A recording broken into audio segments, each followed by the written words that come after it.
against whom it had come? I'd filed a FIR against an individual. I don't want to comment much about it because the matter is sub judice.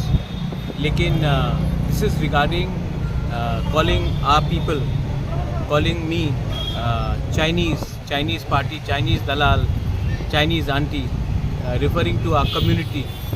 It is very sad that today even someone like me who I have to defend my community, my own family's name and my community's name because we are referred to as Chinese. This says a lot about what our country is all about. That it is not only about the students who suffer in elsewhere. Even in the northeast, sometimes we are targeted by being called Chinky or Chinese ka dalal. So I think it hurt our sentiments, and I filed the case because I told our people, don't react, don't indulge in anything which is illegal.